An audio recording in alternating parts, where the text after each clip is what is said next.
Hi all, welcome to electrical review zone. അപ്പോൾ നിങ്ങൾ തമിഴിൽ കണ്ട പോലെ HPCLന്റെ ലേറ്റസ്റ്റ് നോട്ടിഫിക്കേഷൻ ഇറങ്ങിയിട്ടുണ്ട്. HPCL എന്ന് വെച്ച് കഴിഞ്ഞാൽ നമ്മളൊരു മഹാരത്ന പബ്ലിക് സെക്ടർ അണ്ടർടേക്കിംഗ് ആണല്ലേ. ഓക്കെ, അപ്പോൾ പബ്ലിക് സെക്ടർ അണ്ടർടേക്കിംഗ് എന്നല്ല, പബ്ലിക് സെക്ടർ എന്റർപ്രൈസസ് രീതിയിലാണ് ഇപ്പം പറയുന്നുണ്ടാവുക. അപ്പോൾ HPCLന്റെ ലേറ്റസ്റ്റ് നോട്ടിഫിക്കേഷന്റെ കാര്യങ്ങൾ പറയാൻ വേണ്ടിയിട്ടാണ് നമ്മളിപ്പോൾ വന്നിട്ടുള്ളത്. Recruitment for the profile of officers. ഇപ്പം ബിടെക് കഴിഞ്ഞ ഉദ്യോഗാർത്ഥികളെ സംബന്ധിച്ചിടത്തോളം ഗോൾഡൻ ഓപ്പർച്യൂണിറ്റി ആണ് ഇപ്പൊ വന്നിട്ടുള്ളത്. ഓക്കെ, കുറെ പോസ്റ്ററിലൊക്കെ വീഡിയോസ് നമ്മൾ ചെയ്തിട്ടുണ്ടായിരുന്നു. അപ്പൊ ഇനിയും നമ്മൾ കുറച്ചും കൂടി നമ്മൾ ചെയ്യുന്നുണ്ടാവും. അപ്പോ നിങ്ങൾ ചാനൽ ആദ്യമായിട്ടാണ് കാണുന്നുണ്ടെന്നുണ്ടെങ്കിൽ നിങ്ങൾ എന്താ ബാക്കിയുള്ള നിങ്ങളുടെ ഫ്രണ്ട്സിനും കൂടി ഷെയർ ചെയ്യാൻ വേണ്ടി ശ്രമിക്കുക. അപ്പൊ അതില് നമ്മൾ HPCLന്റെ നോട്ടിഫിക്കേഷനിൽ ഓൺലൈൻ അപ്ലിക്കേഷൻ ഇന്ന് തൊട്ടാണ് സ്റ്റാർട്ട് ചെയ്യുന്നുണ്ടാവുക. Okay, 1 June 2025. ഇന്നലെയാണ് എന്ത് ചെയ്തിരിക്കുന്നത്, നോട്ടിഫിക്കേഷൻ വന്നിട്ടുള്ളത്. 31-നാണ് നോട്ടിഫിക്കേഷൻ വന്നേക്കുന്നത്. അപ്പൊ ഇത് ലാസ്റ്റ് ഡേറ്റ് എന്ത് ചെയ്യാം, 30-ാം തീയതി, ജൂൺ 30-ാം തീയതി വരെ എന്ത് ചെയ്യാം, നിങ്ങൾക്ക് അപ്ലൈ ചെയ്യാൻ വേണ്ടി പറ്റുന്നുണ്ടാവും. നമുക്ക് ഇവിടെ ഫ്രഷേഴ്സ് പോസ്റ്റ് തന്നെയാണ് നമ്മൾ പറയുന്നുണ്ടാവുക. ഫ്രഷേഴ്സ് പോസ്റ്റ് 30-ാം തീയതി ജൂൺ വരെ എന്ത് ചെയ്യാം, അപ്ലൈ ചെയ്യാം. എക്സ്പീരിയൻസ് ഉള്ള പോസ്റ്റുകളുണ്ട്, അതിൽ എന്ത് ചെയ്യാം, 15 ജൂലൈ വരെ അപ്ലൈ ചെയ്യും. അപ്പൊ ഇന്നത്തെ വീഡിയോ നമ്മൾ ഡിസ്കസ് ചെയ്തിട്ടുണ്ടാവുക ഫ്രഷേഴ്സിന്റെ പോസ്റ്റ് ആണ്. അപ്പൊ അതിൽ സിവിലി, മെക്കാനിക്കലി, ക്വാളിറ്റി കൺട്രോൾ ഒക്കെ ഡിപ്ലോമ ഉള്ളവർ കൂടി അപ്ലൈ ചെയ്യാൻ പറ്റും. പക്ഷെ നമ്മളിപ്പം പറയുന്ന ഇലക്ട്രിക്കൽ എഞ്ചിനീയർ എന്ന് പറയുന്ന പോസ്റ്റിലേക്ക് എന്ത് ചെയ്യാം, ബിടെക്കാർക്ക് മാത്രമേ അപ്ലൈ ചെയ്യാൻ പറ്റുന്നുണ്ടാവുള്ളൂ. 2.6 ഇലക്ട്രിക്കൽ എഞ്ചിനീയർ 50,000 തൊട്ട് 1,60,000 വരെയാണ് സ്കെയിൽ ഓഫ് പേ വരുന്നത്. 35 വേക്കൻസി ആണ് ഉള്ളത് കേട്ടോ. 35 വേക്കൻസി ആണ് ഉള്ളത്. ഇതിൽ ഏജ് ലിമിറ്റ് എന്നുള്ള ഒരു ഫാക്ടറാണ് വളരെ വളരെ ഇമ്പോർട്ടന്റ്. 25 വയസ്സാണ് ഏജ് ലിമിറ്റ് ഉള്ളത്. 25 വയസ്സാണ് ഏജ് ലിമിറ്റ് ഉള്ളത് പറഞ്ഞുകൊണ്ട് തന്നെ എന്ത് ചെയ്യാം, അവിടെ കോമ്പറ്റീഷൻ ഒന്ന് കുറവായിരിക്കും. 25 വയസ്സ് വരെയുള്ളവർക്ക് മാത്രമേ അപ്ലൈ ചെയ്യാൻ പറ്റുള്ളൂ. 4-year full time regular engineering course in electrical engineering or allied branches. Experience ആവശ്യമില്ലാത്തൊരു പോസ്റ്റാണ്. അതുകൊണ്ട് തന്നെയാണ് പറഞ്ഞേക്കുന്നത് എല്ലാവർക്കും എന്താ അപ്ലൈ ചെയ്യാം. 25 വയസ്സാണ് അവിടെ ഏജ് ലിമിറ്റ് പറഞ്ഞിട്ടുള്ളത്. ഓക്കെ, അപ്പൊ ഇതിലിപ്പം ബാക്കി കെമിക്കല് ഒക്കെ പറഞ്ഞിട്ട് അതിലേക്കൊന്നും നമ്മൾ ഡീറ്റെയിൽ ആയിട്ട് വരുന്നില്ല. നമുക്ക് അപ്പൊ ഇതിന്റെ എക്സാമിന്റെ സിലബസ് എന്താണെന്നും അതേപോലെ എത്രയാണ് അപ്ലിക്കേഷൻ ഫീ എന്നൊക്കെ നമുക്ക് ഡീറ്റെയിൽ ആയിട്ട് നോക്കാം. അത് കൂടാണ്ട് എന്താണ് ജോബ് പ്രൊഫൈൽ എന്നുള്ള കാര്യം കൂടി നമുക്ക് നോക്കാം. അത് നമുക്ക് ഡീറ്റെയിൽ ആയിട്ട് തന്നെ നമുക്ക് നോക്കാം. ഓക്കെ, അപ്പോൾ നമ്മൾ ഇലക്ട്രിക്കൽ എഞ്ചിനീയറിംഗിന്റെ കേസിൽ electrical engineering, electrical electronics engineering, electrical and power engineering, electrical and instrumentation engineering അവർക്കൊക്കെ എന്താ അപ്ലൈ ചെയ്യാൻ വേണ്ടി പറ്റുന്നതാണ്. ഓക്കെ, അതേപോലെ ക്വാളിഫൈങ് കേസിൽ പറയുമ്പോൾ 65% മാർക്ക് വേണം. ഓക്കെ, 65% മാർക്ക് വേണം. അൺറിസർവ്ഡ്, OBC, NCL, EWSഉം അതേപോലെ 55% SC, ST, PWD കാൻഡിഡേറ്റ്സും 50% മാർക്ക് വേണം. Minimum marks required in the qualifying degree or diploma.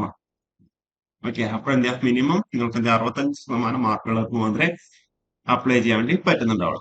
ഇനിയിപ്പോ നമ്മുടെ ജോബ് പ്രൊഫൈലിലേക്ക് വന്നു കഴിഞ്ഞാൽ junior executive civil, junior executive mechanically കഴിഞ്ഞിട്ട് എഞ്ചിനീയേഴ്സിന്റെ എല്ലാവർക്കും കൂടി കോമൺ ജോബ് പ്രൊഫൈലാണ് അവരവിടെ കൊടുത്തിട്ടുള്ളത്.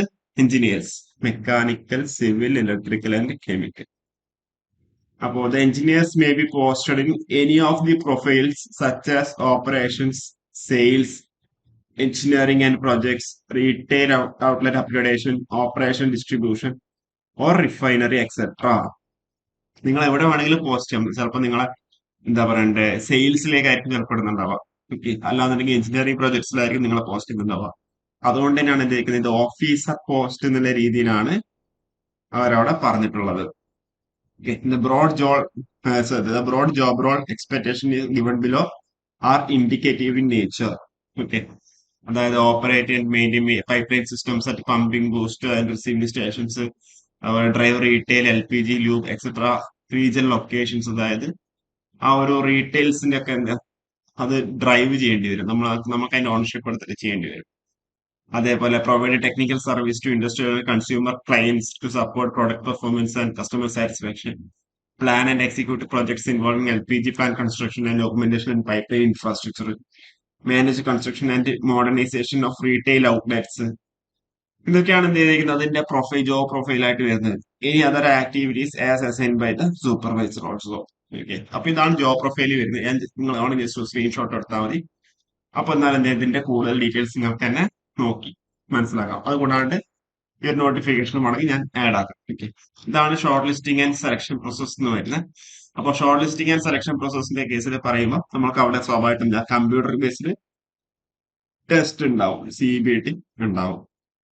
ഓക്കെ, അപ്പോ CBTയുടെ കമ്പ്യൂട്ടർ ബേസ്ഡ് ടെസ്റ്റിന്റെ സിലബസ് എന്ന് പറയുന്നത് general aptitude consisting of English language, QA, intellectual potential test, അതായത് ലോജിക്കൽ റീസണിങ്ങും ഡാറ്റ ഇന്റർപ്രിട്ടേഷനും ഒക്കെയാണ് ഉദ്ദേശിക്കുന്നത്. അതാണ് ജനറൽ ആപ്റ്റിറ്റ്യൂഡിൽ ഉണ്ടാവുക. പിന്നെന്താ, ടെക്നിക്കൽ നോളജ്, അതായത് നിങ്ങൾ ഇലക്ട്രിക്കൽ ആയതുകൊണ്ട് BTech ഇലക്ട്രിക്കലിന്റെ ക്വാളിഫിക്കേഷൻ വരുന്ന ആ ഒരു സിലബസ് BTech ഇലക്ട്രിക്കൽ അതുമാണ് ഉണ്ടാവും. അതായത് കമ്പ്യൂട്ടർ ബേസ്ഡ് CBT എന്ന് പറയുമ്പോൾ ജനറൽ ആപ്റ്റിറ്റ്യൂഡ് ഉണ്ടാവും, ടെക്നിക്കൽ നോളജും ഉണ്ടാവും. ഓക്കെ, ജനറൽ ആപ്റ്റിറ്റ്യൂഡും ടെക്നിക്കൽ നോളജും. ഓക്കെ, അപ്പോ കമ്പ്യൂട്ടർ ബേസ്ഡ് ടെസ്റ്റിനെ ബേസ് ആയിട്ട് എന്താ അവര് ചിലപ്പോൾ അവിടെ ഇന്റർവ്യൂ കൂടി ഉണ്ടാവും. ഇപ്പൊ എന്റെ പേഴ്സണൽ ഇന്റർവ്യൂ എന്ന രീതിയിൽ പറഞ്ഞു, അല്ലാന്നുണ്ടെങ്കിൽ ഗ്രൂപ്പ് ഗ്രൂപ്പ് ടാസ്ക്. ഓക്കെ, അതും കൂടി അവിടെ ഉണ്ടാവും. ഓക്കെ, അതായത് ഡിസിപ്ലിൻ വൈസ് ആയിട്ട് 1:5 അല്ലെങ്കിൽ 1:10 എന്നുള്ള രീതിയിൽ അവരെന്ത് ചെയ്യും, അവിടെ ഷോർട്ട് ലിസ്റ്റ് ചെയ്യപ്പെടും. ഷോർട്ട് ലിസ്റ്റ് ചെയ്യപ്പെട്ടതിന് ശേഷം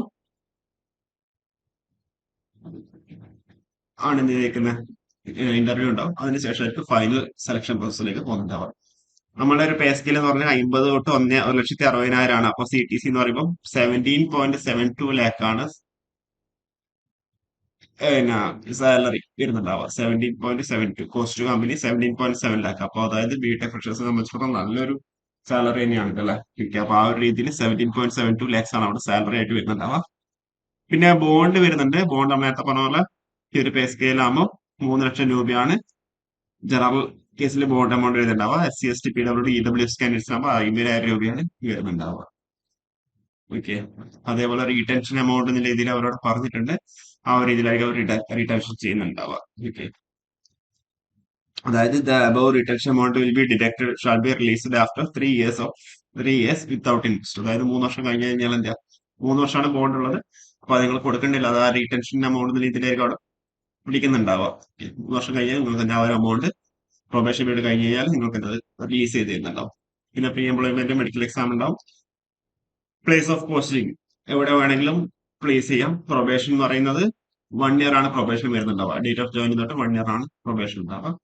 അപ്പോ after successful completion of the probation period the officer will be considered four confirmation as per company policy. Concession relaxations ഉണ്ട്. റിസർവേഷന്റെ കേസിലാണ് പറഞ്ഞിരിക്കുന്നത്. 50,000 തൊട്ട് 1,60,000 വരെ ആകുമ്പോൾ ഈ ഒരു രീതിയിലാണ് അവരുടെ റിസർവേഷൻ പറഞ്ഞിട്ടുള്ളത്. Category wise vacancy distribution. Okay, അപ്പോൾ ഇത്രയും കാര്യമാണ് നമുക്ക് അവിടെ മെയിൻ ആയിട്ട് പറയാനുള്ളത്. ബാക്കി എന്തായാലും ഞാൻ ഇതിന്റെ ഡീറ്റെയിൽസ് താഴെ വെക്കാം. ആപ്ലിക്കേഷൻ പ്രോസസ്സിന്റെ ഡേറ്റ് പറഞ്ഞു 30-ാം തീയതിയാണ് ലാസ്റ്റ് ഡേറ്റ് വന്നിട്ടുള്ളത്. അപ്ലിക്കേഷൻ ഫീ എന്ന് പറയുന്നത് 1,180 ആണ്. 1,180 രൂപയാണ് വരുന്നുണ്ടാവുക. 1,000 രൂപയാണ് അപ്ലിക്കേഷൻ ഫീ. GST 80%. പിന്നെ എന്താ ഗേറ്റ് വേ ചാർജസും ഉണ്ടാവും. അപ്പോ 1,180 plus payment gateway charges കൂടിയിട്ടാണ് അപ്ലിക്കേഷൻ ഫീ വരുന്നുണ്ടാവും. 30 ജൂണാണ് ലാസ്റ്റ് ഡേറ്റ്. അതിന് മുന്നേ തന്നെ അപ്ലൈ ചെയ്യാം കേട്ടോ. ഓക്കെ, അപ്പോൾ ഇത്രയേ ഉള്ളൂ. കൂടുതൽ അപ്ഡേറ്റ്സ് ആയിട്ട് വീണ്ടും കാണാം. ഇതിൽ എന്തെങ്കിലും ഡൗട്ട്സോ ക്ലാരിറ്റി കുറവുണ്ടെന്നുണ്ടെങ്കിൽ താഴെ കമന്റ് ചെയ്താൽ മതി. കൂടുതൽ അപ്ഡേറ്റ്സ് ആയിട്ട് വീണ്ടും കാണാം. Okay, thank you.